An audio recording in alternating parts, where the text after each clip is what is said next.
Assalamualaikum warahmatullahi wabarakatuh. Hari ini tanggal 3 Januari 2023 dan saya berada di Jabatan Imigresen Putrajaya dan kami mendampingi untuk kepulangannya Bapak Budianto. Jadi hari ini nih kasusnya benar-benar sangat sulit dan sangat susah banget untuk menguruskannya. Karena apa? Yang pertama, saya jelaskan dulu ya sekilas. Bapak Budianto ini paspornya hilang.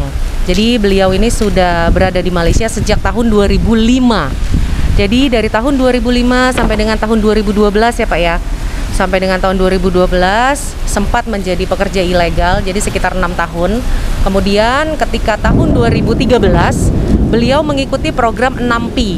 Kemudian permitnya diterima atau juga permohonannya di-approve sehingga Pak Budianto punya izin kerja selama 3 tahun sampai dengan tahun 2014. Nah, paspor yang untuk buat permohonan 6P itu hilang. Jadi, buatlah report polis. Setelah dapat report polis, jadi dari tahun 2014 sampai dengan tahun 2022 yang lalu, kosongan ya Pak ya. Nah, kemudian kita sampai di Immigration ini jam 2. Oke, kita sampai di Immigration ini jam 2. Kemudian kita mendapatkan masalah yang pertama adalah STO-nya.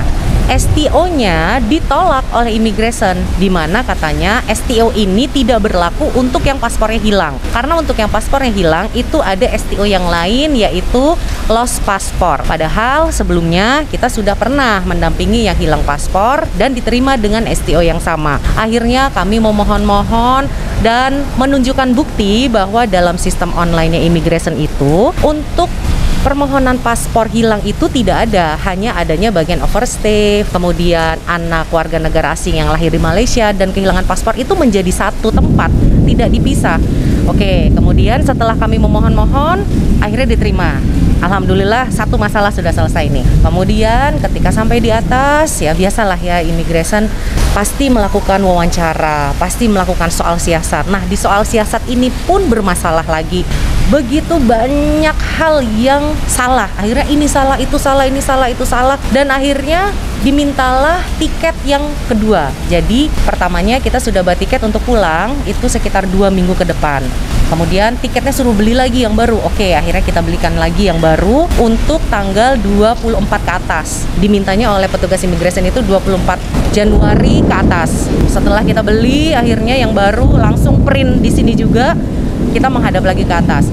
Di situ pun dicuekin, didiemin. Ya pokoknya kayak nggak diterima gitulah. Tapi ya nggak apa-apa, kita sabar karena namanya kita yang memerlukan ya. Dan kita memang ada di pihak yang salah, jadi nggak apa-apa. Setelah 1 jam baru mendapatkan borang untuk mengisi formulir untuk paspornya hilang. Jadi formulirnya tuh beda dengan yang tinggal lebih masa yang punya paspor.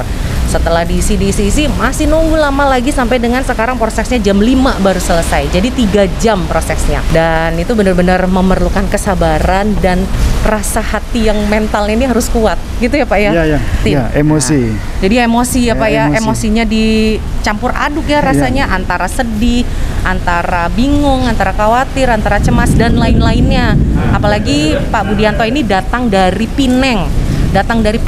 Dengan bus tadi malam, subuh-subuh sudah sampai Immigration ini. Jadi perjalanannya memang jauh, menyusahkan dan melelahkan, memerlukan biaya, dana, waktu, dan pikiran yang benar-benar mendalam banget. Jadi ini pelajaran untuk Anda yang paspornya hilang, yang tidak pegang paspor, yang paspornya ditahan agen, yang paspornya ditahan majikan, apapun itu alasannya paspor Anda tidak ada, Anda akan mengalami hal yang sama seperti Bapak Budianto. Anda akan disoal siasat dengan mendalam, Anda akan dilempar sana, lempar sini, akan ditendang sana, tendang sini, itu semuanya akan terjadi kalau Anda tidak pegang paspor. Apalagi Anda tidak punya bukti kalau Anda pernah punya paspor. Jadi jangan pernah menyepelekan dan meremehkan kalau Anda tidak punya paspor. Tapi alhamdulillah hari ini semua penderitaan kita nih hari ini selama kurang lebih 3-4 jam ini alhamdulillah sudah selesai. Bapak Budianto sudah mendapatkan surat akuan penerimaan dan akan kembali ke Penang. Insya Allah dalam beberapa minggu ke depan bisa pulang ke Indonesia. Gimana Pak setelah menjalani ini semua Pak? Terus terang pertama saya punya perasaan macam-macam, campur aduk. Ada emosi, pikiran, was-was, takut. Tapi setelah setelah menghadap, syukur alhamdulillah dengan ini kesabaran, dengan pertolongan Kak Ika, dengan alhamdulillah membuahkan hasil. Kalau sendiri Pak, Ya. gimana? Kalau sendiri bisa nggak Bapak seperti ini? Saya rasa, saya yakin itu mungkin nggak akan berhasil. Nggak akan berhasil, sebab yang pertama kita pengalaman nggak pernah berurusan dengan pihak imigrasi. Yang keduanya bagaimana. Jadi pengalaman itu memang nggak ada. Otomatis ujung-ujungnya akan menemui kesulitan ataupun kesusahan yang mengakibatkan dia akan kegagalan jadinya. Itu yang saya rasa. Tapi setelah dapat bantuan dari Kak Ika dengan Bapak, alhamdulillah membuahkan hasil. Walaupun pengorbanan ini begitu pahit, ternyata nggak sia-sia pengorbanan yang diperjuangkan Kak Ika. Jadi terima kasih dan terima kasih. Sama-sama Pak. Jadi tadi ketika kita ditolak yang pertama, itu kita nggak putus asa ya, kita tetap semangat untuk memperjuangkan supaya hari ini juga Pak Budianto ini bisa mendapatkan hasil, karena tidak mungkin untuk pulang lagi ke Pineng buat STO yang baru. Sedangkan sekarang STO itu sudah habis, sudah sampai akhir Maret baru ada STO lagi, dan itu jelas tidak mungkin untuk menunggu akhir Maret lagi. Apalagi dengan permintaan STO yang harus pakai lost paspor atau paspor hilang, di mana itu tidak ada di dalam sistem. Jadi tadi kita langsung buka online, kita screenshot itu websitenya milik Immigration, kita tunjukkan bahwa memang tidak ada. Tapi karena mereka juga sudah gimana ya rasanya, ya namanya kan kita ini salah ya, jadi namanya orang salah makin salah lagi, jadi ya terima aja lah, kita mau diapain ini, yang penting kita ini ada hasil hari ini, gitu ya Pak ya. Ya. Kalau Pak Budianto ini perempuan mungkin udah nangis ya Pak ya. Setelah itu tiket lagi masalahnya, tiketnya harus beli yang baru, kita langsung buru-buru tuh online beli tiket hari ini juga, langsung ngecek lagi mana yang ada, mana yang harga udah nggak ngeliat lagi harga, udah langsung beli aja itu semuanya demi Pak Budianto bisa pulang. Karena apa? Karena istrinya Pak Budianto ini sedang sakit, teman-teman semua doakan ya. Jadi istrinya Pak Budianto ini baru saja selesai menjalani operasi pengangkatan kanker payudara, di mana itu adalah sebuah operasi yang sangat besar, sangat memakan biaya yang banyak, dan tentunya membuat pikiran suaminya nih, yaitu Pak Budianto ini jadi nggak menentu lah, mau pulang pasti iya, tapi meninggalkan pekerjaan yang sudah begitu lama di Malaysia ini untuk menghidupi keluarga ya Pak ya, untuk menyekolahkan anak-anaknya gitu ya. Kita tahu lah ya keadaannya gimana, begitu di immigration semakin sulit lagi, tapi ya sudahlah, yang tadi itu sudah Pak. Mudah-mudahan nanti yang kedua kita sudah bisa pulang dengan lancar. Amin. Terus kalau boleh tahu kerja apa Pak di Pineng Pak? Saya contraction. Jadi pada status saya sebagai ilegal, saya duduk di kampung. Jadi kalau kerja ini tak tentu, kadang ada, kadang tak ada. Itu saya rasa semua sama. Tapi bagi saya, kalau kata saya ada dapat sendiri proyek, saya bawa orang-orang, kawan-kawan sama-sama. Itu kerja sama-sama. Kerja sama-sama. Kalau saya nggak dapat proyek ataupun kontrak, tumpang kawan-kawan. Gitu. Jadi saling memberi juga saling dapat pekerjaan dari teman-teman juga gitu ya Pak. Betul. Terus tahu pendampingan ini dari mana Pak? Sebenarnya saya tidak sengaja, secara tidak sengaja. Saya ini kalau nggak kerja nggak kemana-mana. Jadi saya itu orang kata gila. Rumahan. Gila dengan YouTube. Oh, suka nonton YouTube.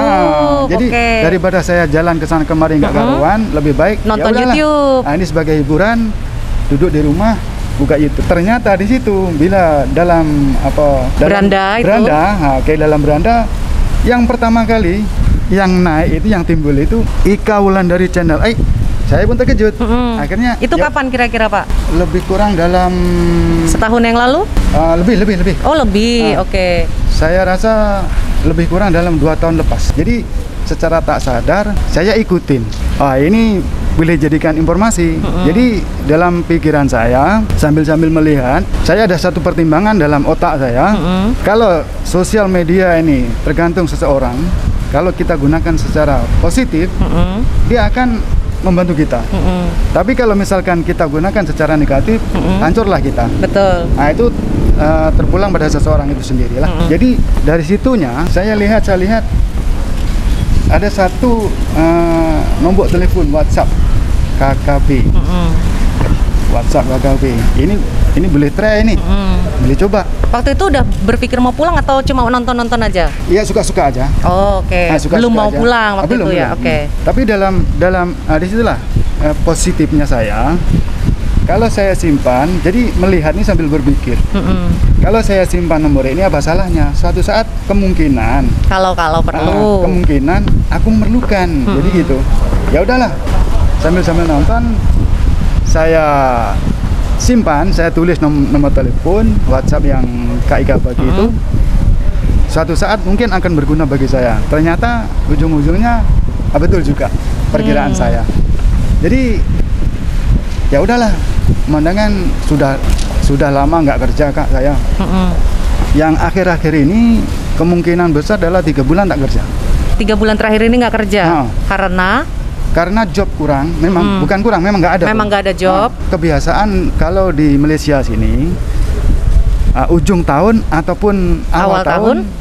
Kalau kata ujung tahun memang tak ada, nanti awal pun nggak ada. Awal tahun bulan 2, 3 itu baru mulai. Jadi itu memang sudah tradisi dan sudah saya pelajari. Ya kan Bapak di sini sudah sejak 2005, ya kan? Jadi sudah kalau dihitung dari sejak awal sampai dengan sekarang itu sekitar 17 tahun 17, ya Pak? Ya, 17 tahun. Itu pernah berapa kali pulang Pak selama rentang waktu 17 tahun itu? Nggak pernah pulang sama sekali. Sekalipun Pak? Ya Allah. Cuma terus terang kalau boleh jujur, yang pulang itu duitnya saja, uangnya saja. Sebagai tanggung jawab seorang suami, jadi nafkah lah yang boleh pulang, uang tadi.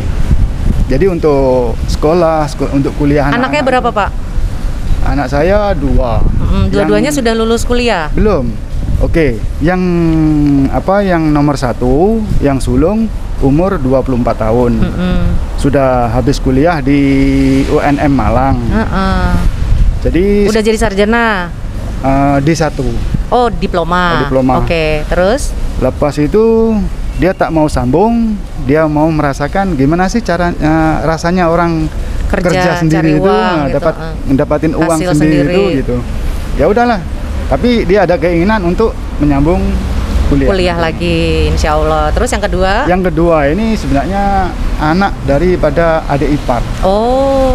Jadi masih umur lebih kurang dalam 4 tahun setengah. Oh, jadi perempuan. Diasuh sama bapak sama istri, gitu ya? Oke. Jadi ya memang benar-benar tanggung jawabnya berat ya Pak ya, sebagai suami, sebagai ayah yang menafkahi 2 orang anak juga. Alhamdulillah 1 sudah mulai mentas ya katanya. Tinggal 1 lagi nih, tinggal dididik sampai besar juga bisa nemenin mungkin ya Pak ya. Alhamdulillah, insya Allah. Sebab saya lihat di sini dia cenderung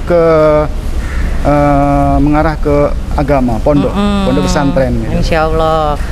Jadi banyak cerita yang bisa kita dapatkan ya dari seseorang itu, di mana cerita itu bisa kita ambil hikmahnya, kita ambil pelajarannya, bahwa apa yang dirasakan orang itu juga bisa kita ambil intisarinya supaya bisa kita terapkan. Yang baik bisa kita jadikan contoh, yang tidak baik tidak perlu kita contoh. Tentunya semangatnya Pak Budianto untuk menafkahi keluarga, berjuang mati-matian selama 17 tahun di Malaysia tanpa pulang sekalipun ke Indonesia. Yang penting uangnya pulang, mewakili kehadirannya Pak Budianto. Tapi tentunya tidak ada seorang anak, seorang istri yang hanya cukup dengan uang gitu ya. Jadi pengennya tetap bisa ketemu ya Pak ya, bisa ngumpul. Tapi akhirnya di tahun 2023 ini akhirnya bisa memutuskan untuk pulang. Mungkin juga pertimbangannya apa kita nggak tahu ya teman-teman, karena 17 tahun itu waktu yang sangat lama. Kalau punya anak dari bayi sampai itu udah bujang, udah gadis itu 17 tahun. Dan akhirnya berani untuk pulang. Anak saya yang nomor 1 ataupun yang sulung saya tinggal ke Malaysia itu pada waktu umur 4 tahun sampai sekarang. Jadi sudah sangat lama nggak melihat bapaknya, dan ini anaknya kerja di Bali ya Pak ya? Nah nanti bisa ketemu beberapa minggu lagi. Jadi insya Allah kita doakan untuk kelancarannya dan juga dipermudah lah untuk langkah berikutnya untuk Pak Budianto. Sekali lagi untuk Anda yang tidak punya paspor, harus Anda perhatikan. Banyak sekali kesulitan yang akan Anda alami. Bahkan tadi nih ya, di depan itu di lobi saya ketemu dengan orang, ternyata dia kenal dengan saya, subscriber saya. Dia bilang, Kak saya sudah 3 kali kena tolak karena paspor saya hilang. Tapi mau gimana, sabar aja lah Mbak, kata saya. Diikuti aja apa maunya immigration, diikuti aja apa yang mereka suruh, insya Allah lancar. Tapi ya karena saya nggak bisa lama-lama ya, jadi mudah-mudahan video ini bisa ada manfaatnya untuk Anda. Sekian dari kami, wassalamualaikum warahmatullahi wabarakatuh. Waalaikumsalam warahmatullahi wabarakatuh.